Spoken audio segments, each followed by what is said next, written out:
আমরা বুঝি হলো ভোটার আইডি নাম্বার হিসাবে, ওইটা আসলে জাতীয় পরিচয় পত্র এবং টেলিফোন নাম্বার। তো আপনারা চেষ্টা করবেন যেই নাম্বারটা জাতীয় পরিচয় পত্রের সাথে আছে ওইটা থাকলে ওইটা রাখবেন, না হলে নতুন নাম্বার হলে আপনারা কি করবেন, নির্বাচন কমিশনে যাইয়া আপনার নাম্বারটা আপডেট করে দিবেন।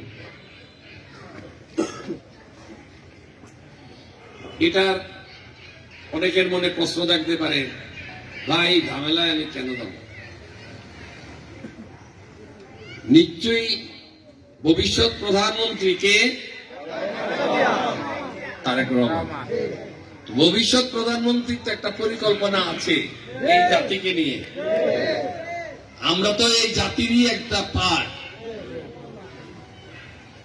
না, যেই জাতি এতদিন 15-16 বছর এই রাষ্ট্রকে শোষণ করেছে, তারা কিন্তু এই দেশ থেকে হারিয়ে গেছে।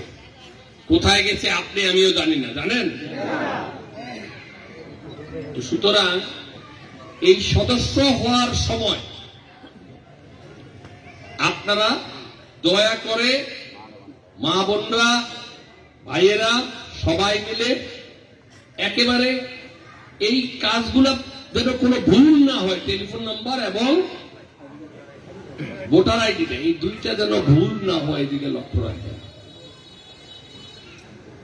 আমাদের নেতা তারেক রহমান, যিনি গত 17 বছর অসুস্থ, 18 বছর না, অসুস্থতা থাকার পরেও লন্ডনে বসে থাকে, আপনার আমার খোঁজ নিয়েছে।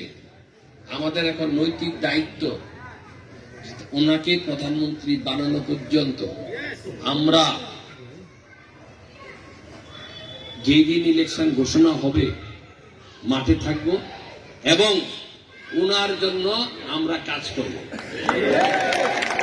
ওনার দিক নির্দেশনা আমরা পালন করব। করলে কি করতে হবে? এই এলাকাতে 30,000 লোকের বসবাস। আপনারা মনে করেন ভোটার কিন্তু